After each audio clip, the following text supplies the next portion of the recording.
आप सबको बहुत बहुत नमस्ते। आज का व्याख्यान एक बहुत अद्भुत विषय के ऊपर है और वो विषय है भगवान और ईश्वर या परमात्मा। तो परमात्मा और भगवान में क्या डिफरेंस है, राइट, या क्या भेद है, ये अलग अलग शब्द क्यों हैं, इनका मतलब क्या है, ये जानने की कोशिश करेंगे। तो आपने हमारे पीछे देखा होगा, हम हमेशा कहते हैं महादेव, भगवान महादेव हैं, भगवान राम हैं, सीता माता हैं, देवी पार्वती हैं, फिर हमारे ब्रह्मा जी हैं, हमारे विष्णु हैं, फिर हमारे कृष्ण भगवान और अपनी रुक्मणी है, हमारी रानी, है ना। तो इस प्रकार से आपने ये देखा होगा कि हम अलग अलग समय में अलग अलग लोगों को भगवान कहते हैं। अब ये समझने की जरूरत है कि भगवान शब्द का अर्थ क्या होता है। भगवान जो है बेसिकली उसका मतलब होता है कि ऐश्वर्यवान, या ऐसे नर या नारी जो सब कुछ प्राप्त कर सकते हो या कर सकने की योग्यता रखते हो इस धरती के ऊपर, उस किसी भी ऐसे व्यक्ति को भगवान कहेंगे। यहाँ पे इसका अर्थ यह नहीं है कि ऐश्वर्य का मतलब सिर्फ धन की प्राप्ति। इसका अर्थ यह भी है कि अलग अलग किस्म की शक्तियों की प्राप्ति होना भी भगवान ही कहलाता है, ऐसा व्यक्ति भगवान कहलाता है। अब हम आपको ये मैं समझाना भी चाहूंगा कि भगवान जो है, जैसे हम कहते हैं भगवान कृष्ण, तो वो भगवान क्यों है, या हम कहते हैं भगवान राम, वो भगवान क्यों है, भगवान शिव भगवान क्यों है, ब्रह्मा जी भगवान क्यों है ना, इस तरीके से। तो इसमें होता क्या है कि ये सारे के सारे जो महापुरुष हैं, खासतौर से जो हमारे ब्रह्मा हैं, भगवान ब्रह्मा, भगवान देव और हमारे भगवान विष्णु जो हैं, ये अमेथुन सृष्टि से उत्पन्न हुए हुए हैं, और इनकी स्त्रियां जो पत्नियां हैं वो भी अमेथुन सृष्टि से ही इनका निर्माण हुआ है। अर्थात अमेथुन सृष्टि का अर्थ होने का मतलब है जिन्होंने जन्म नहीं लिया। ये सृष्टि के आरंभ में परम आत्मा ने इनका निर्माण किया था। ये प्रतिबिंब के रूप में प्रकट हुए थे और 8-9 महीने में ये मनुष्य रूप में प्रकट हुए थे। ठीक है, तो ये सोचने वाली बात है कि ये लोग, इन लोगों की, जिसको आप कहते हैं ना टुंडी होना या नाभि होना, इनकी नाभि नहीं थी इन सब की, और ये परम वेदों के ज्ञाता थे। इन लोगों के अंदर पूर्ण ज्ञान जिसे कहते हैं ईश्वर का, वो था, या परमात्मा का जो पूर्ण ज्ञान है इन सब के अंदर था। अर्थात ये योग में महारथी थे, इनको पूरे योग का ज्ञान था, है ना। और वो मैं आपको बताऊंगा कि किस तरीके से ये महान और ये भगवान कहलाते हैं। थोड़ा सा आगे चलने से पहले हम परमात्मा या ईश्वर जो है परमात्मा के बारे में भी समझते हैं। तो भगवान तो आपने समझ लिया, वो नर या नारी जो साधारण मनुष्य से बहुत ऊपर है ना, जिनको पूर्ण योग का ज्ञान है, वो ध्यान विद्या में पूर्ण है जिसे कहते हैं, और जो ईश्वर में लीन होके ही रहते हैं, वो भगवान कहलाते हैं। ऐसे व्यक्तियों पे या ऐसे नर नारियों पे सारा धन होता है, ऐश्वर्य होता है, पूर्ण शक्ति होती है किसी भी चीज को प्राप्त करने की, और ऐसी ऐसी शक्तियां होती हैं जिनका मैं आपको अभी वर्णन करूंगा। तो आप सोच के ये हैरान रह जाएंगे कि हाँ भाई, हम क्यों इन लोगों की पूजा करते हैं, इन लोगों को क्यों भगवान मानते हैं। क्योंकि हमारे जैसे आज का विज्ञान है, या मेरे जैसे या हम जैसे व्यक्ति जो हमारे हिंदू भाई हैं, हम इन लोगों को भगवान क्यों मानते हैं। और नेचुरल है, कोई भी व्यक्ति जब तक वेदों को पढ़ता नहीं है तब तक वो इन सबको भगवान ही मानेगा, है ना। क्योंकि ऐसी विचित्र विचित्र घटनाएं या विचित्र विचित्र विचित्र चीजें ये कर सकते हैं योग के बल पे, कि इनको भगवान मानेंगे लोग। लेकिन परमात्मा जो है वेदों के अनुसार वो एक बिल्कुल अलग चीज है। तो वेद कहते हैं कि परमात्मा जो है, जैसे नाम है परम आत्मा, जो सारे ब्रह्मांड में फैली हुई है, ओत प्रोत है सबके अंदर, वो सब चीजों के अंदर भी है और बाहर भी है ना। पूरे ब्रह्मांड में सब ग्रहों के अंदर है, तो इसीलिए सब कुछ अपने बैलेंस में है। वो परम आत्मा है, जैसे ओम कहते हैं आप, ओम, ऐसी वाइब्रेशन है ना। तो आपने देखा होगा ब्रह्मा जी भी ओम का नाद कर रहे हैं, महादेव भी ओम का ही नाद करते हैं, विष्णु भी लीन होके ओम की ही ध्वनि का जाप कर रहे हैं, कृष्ण जो है वो भी ओम का ही जाप करते थे, राम भी ओम का जाप करते थे। तो जो परम आत्मा है, जो सर्वशक्तिशाली है, उन सबका ये सारे भगवान जाप करते हैं। ओम, ओम जिसे कहते हैं, आप मेरे पीछे देख सकते हैं ओम। तो आप समझे भगवान और परमात्मा में डिफरेंस क्या है। भगवान मतलब ऐश्वर्यवान, जिसपे जो कुछ भी प्राप्त करने योग्य हो, है ना, जो योगियों में योगी है, जो ज्ञानी है, जिसको वेदों का पूर्ण ज्ञान है, महान शक्तिशाली है, वो इस धरती के ऊपर है ना, वो भगवान है। आत्मा टोटली डिफरेंट कैटेगरी है, एक अलग ही चीज है। वो एक ऐसी ऊर्जा है जो पूर्ण ब्रह्मांड में व्याप्त है। वो सर्वशक्तिशाली है, ना ही उसका अंत होता है, ठीक है, ना ही उसकी कोई बिगनिंग है, ठीक है। वो सच्चिदानंद है, अनंत है, ठीक है, अविनाशी है, जिसका जीवन नहीं, मतलब मरता नहीं है वो। अब आप देखिए, मैं आपको थोड़ा सा घुमा के लेके चलता हूँ विभूति पाद पे, पतंजलि योग सूत्र में। तो पहले हम थोड़े से पतंजलि योग सूत्र पढ़ेंगे और इस व्याख्यान को थोड़ी सी मेरे ख्याल से कुछ श्रृंखलाओं में खत्म करेंगे। उसमें 3.4 है विभूतिपाद का। वो क्या कहता है? त्रियम एकत्र संयम, अर्थात त्रियम का अर्थ क्या होता है? अब त्रियम का अर्थ है कि तीनों, मतलब धारण करना, ध्यान व समाधि, ये तीन जो है त्रियम है। एकत्र मतलब एक ही विषय में सम्मिलित रूप में लगे रहने की स्थिति, मतलब जब आप एक ही विषय को बहुत ध्यान से, किसी भी चीज पे ध्यान करते हो एक ही विषय पे, तो उसका पूर्ण ज्ञान होने लगता है, संयम कहलाता है, ठीक है। तो किसी भी वस्तु के ऊपर if you start focusing on anything for a long time with a pin point focus, you get the understanding of that particular object. इसको संयम कहते हैं, ठीक है। ये अष्टांग योग जो होता है उसके 3 अंग हैं, धारणा, ध्यान व समाधि। और किसी भी एक विषय पे अगर आप कंटिन्यूस फोकस करें कि नॉलेज को प्राप्त कर लेना, ज्ञान को प्राप्त कर लेना, वही संयम कहलाता है। तो ये 3.4 के बाद मैं आपको लेके चलता हूँ 3.5 पे। अब इसका रीजन है कि मैं आपको ये कुछ क्यों बता रहा हूं। जैसे 3.5 है, क्या कहता है? तत् जयात प्रज्ञालोक, तत् मतलब उस संयम पर, जयात का अर्थ क्या होता है? विजय प्राप्त करना, प्रज्ञा समाधि, प्रज्ञा समाधि लेना, आलोक प्रकाश या उत्कर्ष होता है। अर्थात जो संयम करता है अपनी योग से, बुद्धि से समाधि करके किसी भी चीज पे फोकस करता है, तो उसको एक प्रकाश रूपी ज्ञान प्राप्त होता है, ठीक है। अब इसके बाद हम चलते हैं, थोड़ा सा हम बीच में से छोड़ के मैं आपको 3.21 पे लेके चलूंगा। तो उसका एक वजह है कि मैं बीच में कुछ छोड़ रहा हूं, क्योंकि मैं यहाँ पे आपको कुछ बताना चाहता हूं भगवान से रिलेटेड, ठीक है। तो अब आते हैं हम काय रूप संयमात तद्ग्रह शक्ति चक्षु प्रकाश असंप्रयोगे अंतर्धान। अर्थात काया, काया अर्थात शरीर, ठीक है।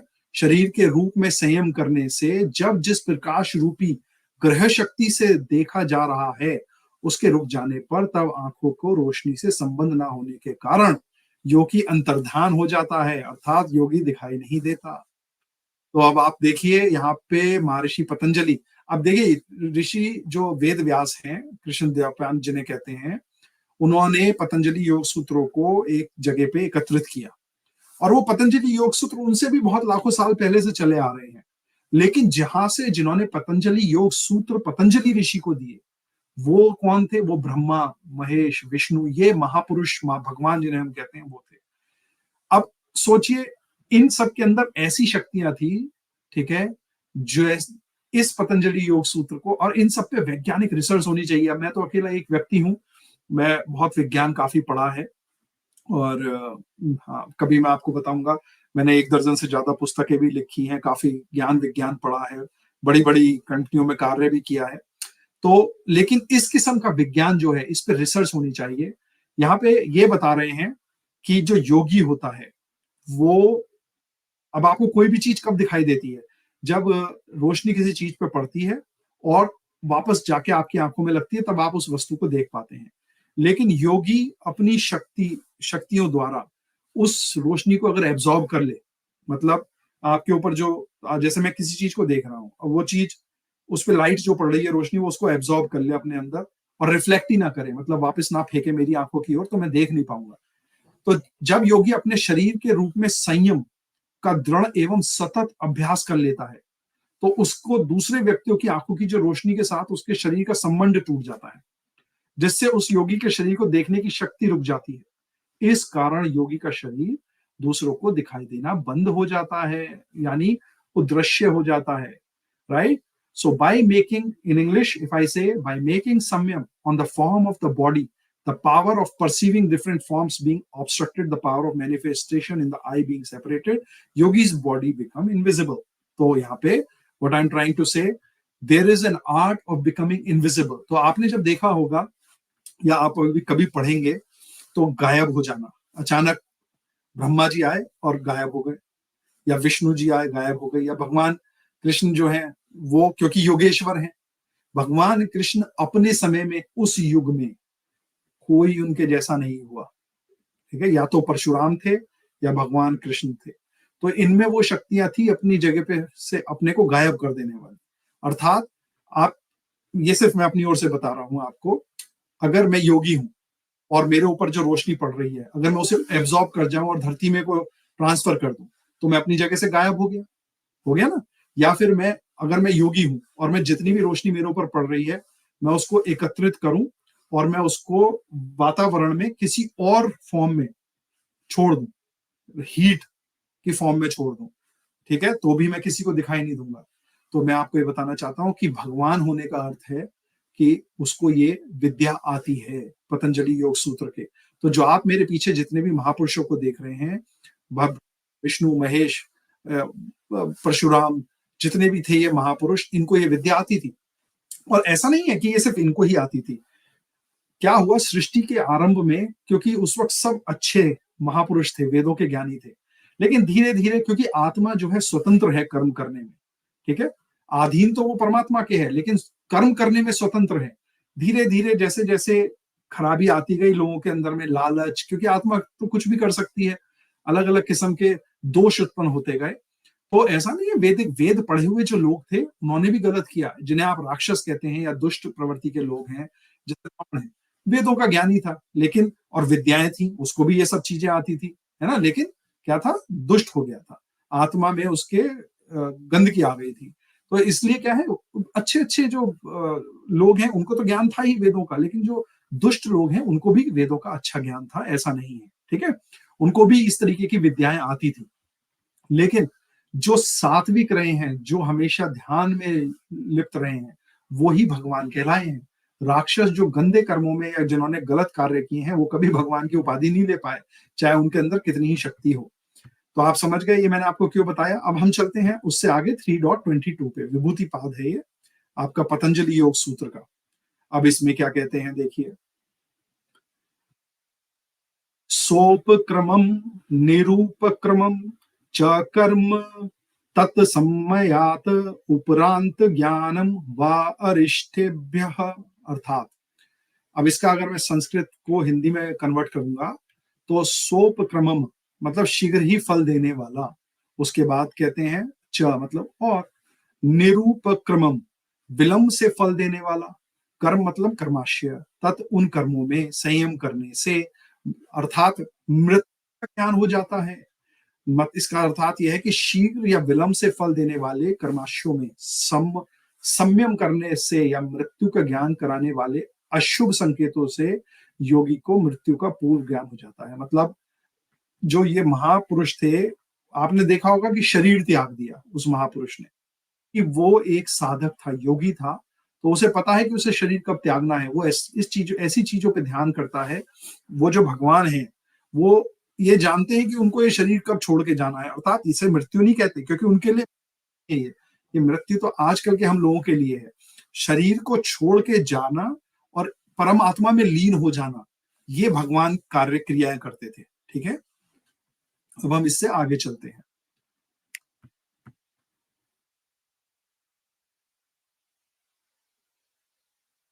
मैत्री आदिशु बलानी, अर्थात मैत्री, करुणा, ठीक है, मुदिता, इन तीन चित्त को प्रसन्नता करने वाले उपायों में संयम जो करता है, ठीक है, उसके अंदर अतिशय बल की प्राप्ति होती है। मतलब मैत्री मतलब इंग्लिश इफ आई से इट इज फ्रेंडलीनेस, अधिशु मतलब and so on, Balani strength.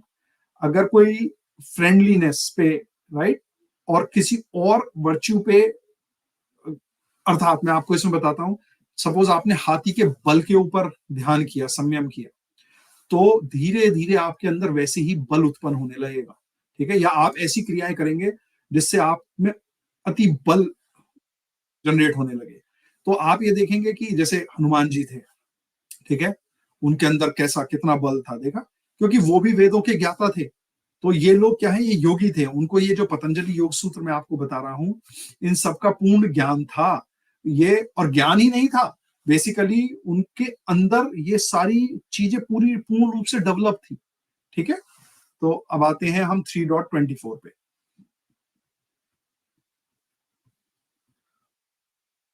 बलेशु हस्ति बलादीनी, ठीक है, बलेशु का मतलब अलग अलग प्रकार के बलों में ध्यान करना। फिर हस्ति बलादीनी मतलब हाथी आदि के बल की तरह अलग अलग प्रकार के बलों की प्राप्ति होती है। तो इसमें क्या कहा गया है कि अगर आप जैसे हाथी के बल पे करें तो वैसी बल की प्राप्ति होगी, गरुण वायु आदि के समान, तो उसी किस्म की शक्तियों को आपको प्राप्ति होगी। आपने कभी कभी देखा होगा कि उड़ जाना इधर से उधर, योगी के अंदर वो शक्ति होती है कि वो जा सकता है, बहुत तेजी से जा सकता है इधर से उधर, है ना। ये पतंजलि योग सूत्र है। शरीर को छोटा कर देना, बड़ा कर देना, ये भी विज्ञान है उस समय का, ये योग विज्ञान है। ठीक है, ये सब जितने भी हमारे ब्रह्मा विष्णु, ये सब इन चीजों में निपुण थे, जिसे कहते हैं। इवन आपने देखा, आप हनुमान जी को देख लीजिए, इन सबको ये विद्याएं आती थी। ठीक है, तो इसमें कोई इतनी आ, हमारे जैसे साधारण लोग या जो पढ़े लिखे नहीं है, अगर वो सब इन चीजों को देखेंगे कि कोई व्यक्ति बड़ा छोटा हो सकता है, कोई गायब हो सकता है, कहीं और प्रकट हो सकता है, यहाँ से दूसरे ग्रह पे जा सकता है, तो नेचुरल है उसको भगवान ही समझेंगे। तो इसलिए जो हमारे खासतौर से जो हिंदू भाई हैं, और एक जो कहानियां बन गई हैं, एक पूरा ब्रह्मांड बन गया है, वो सब इसलिए बन गया है क्योंकि कभी इस किस्म का विज्ञान इस देश में रहा करता था। और ये सारे के सारे भगवान जो हैं, किसी को भी अगर आप बताएंगे तो नेचुरल कोई भी ये पूजा जाएंगे, तो इसलिए इनकी पूजा हमेशा से होती थी, ऐसा नहीं है। ब्रह्मा विष्णु महेश, इनकी पूजा हमेशा से होती थी, लेकिन गलती कहाँ हो गई कि ये 1000 साल में, जो 700-800 साल में जब से मुगल आए हैं और ये अपना ब्रिटिशर्स वगैरह आए हैं, जो गलती हो गई कि हम इन सारे भगवानों की पूजा गलत तरीके से करने लगे। पहले लोग इनके एग्जाम्पल दिया करते थे, ठीक है, कि ब्रह्म ऋषि जैसा बनना है, मुझे कृष्ण जैसा बनना है, राम जैसा बनना है, उन्हीं के जैसा सीखना है, उन्हीं के जैसे गुण होने चाहिए बच्चे के अंदर। माताएं खुश होती थी। लेकिन आज की तारीख में क्या हो गया है, हम ये सब ज्ञान तो भूल गए हैं, इसको तो हमने दूर रख दिया है कि हम किस तरीके से ऐसा ज्ञान प्राप्त कर सकते हैं। हम लोग इस चीज में ज्यादा बिजी हैं कि हम कैसे विष्णु जी की या महादेव की पूजा करें, जिससे कि हमारे घर में प्रेशर कुकर में सीटी लग जाए, या हमें धन की प्राप्ति हो जाए, है ना, या फिर बराबर वाला पड़ोसी बीमार हो जाए। तो हम पूजा डर के लिए करते हैं या लालच के लिए करते हैं? हम पूजा पूजा के लिए नहीं करते हैं। हम ये कोशिश नहीं करते कि हमारा बच्चा इसकी तरीके से बन जाए, या यहाँ पे मेरी तरह बैठ के वो व्याख्यान दे दे, क्योंकि उसके लिए पढ़ाई करनी पड़ेगी, हो सकता है आपके अंदर खुद परिवर्तन आने लगे। तो ऐसा आजकल हम नहीं सोचते हैं। या हम ये नहीं सोचते हैं कि हर जितने भी हमारे भगवान हैं, उन सबके हाथों में अस्त्र शस्त्र हैं, उनको विद्याएं आती हैं, युद्ध की विद्याएं आती हैं। तो हम वो सब नहीं सीखना चाहते हैं। हम ये सीखना चाहते हैं कि भाई किस तरीके से एग्जाम में नंबर अच्छे आ जाए, अच्छी सी शादी हो जाए, और अच्छे से कपड़े आ जाए, कुछ धन आ जाए, घर में प्रेशर कुकर में एक अच्छी सी सीटी आ जाए, खाना मिल जाए। हमारा इतना ही ऑब्जेक्टिव है। तो आप समझ पाए कि भगवान का डिफरेंस क्या है। भगवान का अर्थ है ऐश्वर्यवान, परम ऐश्वर्यवान जो होता है, जो सब कुछ प्राप्त कर सके। ऐसा व्यक्ति योग में निपुण होता है। वो सिर्फ पतंजलि योग सूत्र जानता नहीं है, ये जो विज्ञान इनमें छुपा हुआ है, वो उस विज्ञान को पूर्ण रूप से ग्रहण कर चुका है। अर्थात वो कुछ भी करने योग्य है। पतंजलि योग सूत्र के जितने भी योग सूत्र हैं, वो प्रैक्टिकल जानता है उसका। अब आगे चलते हैं। प्रवृत्ति आलोक न्यासात सूक्ष्म व्यवहित विग्रकृष्ट ज्ञानम, ठीक है। अर्थात इसमें प्रवृत्ति का अर्थ क्या हुआ, यहाँ पे मन की ज्योतिषमती प्रवृत्ति। आलोक कहते हैं प्रकाश को, न्यासात अच्छे प्रकार संयम करने से, अत्यंत छोटा सा, व्यवहित जो वस्तु किसी से ढकी हो या छुपी हो, विप्रकृष्ट जो वस्तु कहीं दूर देश में स्थित हो, ज्ञानम उन सूक्ष्म दूरस्थ सभी वस्तुओं का ज्ञान हो जाता है। तो ये आपके पतंजलि योग सूत्र में 3.25 है। इसमें अर्थात ये कहते हैं, जब योगी के द्वारा मन की जो प्रकाश में प्रवृत्ति में संयम किया जाता है, मतलब अपने मन के अंदर जो रोशनी है उसमें ध्यान करते हो, तो जो वस्तु या पदार्थ दिखाई नहीं देते, जो किसी आवरण या पर्दे के अंदर है या किसी दूर देश में स्थित है, मतलब सब एटॉमिक पार्टिकल और कहीं दूर देश में कोई चीज है, उन सब चीजों का ज्ञान हो जाता है। तो आप अब ये बहुत ही इंपॉर्टेंट है। भगवान ब्रह्मा, विष्णु, महेश, ये जितने भी, भगवान कृष्ण है, ये दूर से ज्ञात कर सकते थे। इनमें ऐसी शक्ति थी, अगर वो आंखों को बंद करेंगे, वो ध्यान करेंगे कि क्या कर रहा है, वो कहीं भी किसी को पढ़ सकते हैं। ये योग सूत्र है 3.25, पतंजलि योग सूत्र। ठीक है, तो आप समझ पा रहे हैं कि भगवान क्या है? भगवान वो हैं जिनके अंदर ये सारी शक्तियां उत्पन्न है। अब लेकिन फिर भी वो परमात्मा नहीं है, क्योंकि उन्होंने ये शक्तियां परम आत्मा से ही ग्रहण करी है, जो पूरे ब्रह्मांड में है वो परमात्मा। लेकिन हमारे जैसे साधारण लोगों को ये सब भगवान के रूप में लगते हैं, है ना, क्योंकि ऐसी शक्तियां इनके अंदर है, और हम ये सोचते हैं कि ये ऐसे ही हमारे पास आ जाएंगे। नहीं, ऐसा नहीं है। मैं आगे आपके जो बाकी पार्ट्स होंगे, मैं आपको ये बताऊंगा कि किस तरीके से इन लोगों से, या ये जो महापुरुष हैं, आप कैसे इनसे कम्युनिकेट कर सकते हैं, और उसके लिए क्या क्या चाहिए और क्यों नहीं कर पाते हैं। तो आज का व्याख्यान में यहीं पे रोकूंगा, 3.25 तक, पतंजलि योग सूत्र का। भगवान और परमात्मा दो अलग अलग चीजें हैं। भगवान जो मनुष्य योनि में व्यक्ति ने जन्म लिया, जिस आत्मा ने, जिसको योग सूत्रों का पूर्ण ज्ञान हो, जो उसको इम्प्लीमेंट कर सके, पूर्ण रूप से वो जानता हो योग सूत्रों को। परमात्मा तो एक अलग ही कैटेगरी है। भगवान और परमात्मा दो अलग चीजें हैं।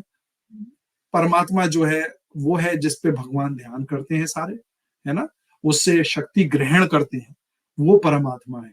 तो जब ये भगवान सारे उस परमात्मा से शक्ति ग्रहण करे अपने समय में और करते थे, तो आप सब मनुष्य, जितने भी हिंदू भाई बहन हैं, अगर आप उस तरीके से जीवन को जिएंगे जिस तरीके से कहा गया है, खैर अब तो बड़ा मुश्किल है, ये सब आगे बात करेंगे नेक्स्ट वीडियो में इस पे, तो हम भी उसी किस्म की कुछ शक्तियों को ग्रहण कर सकते हैं।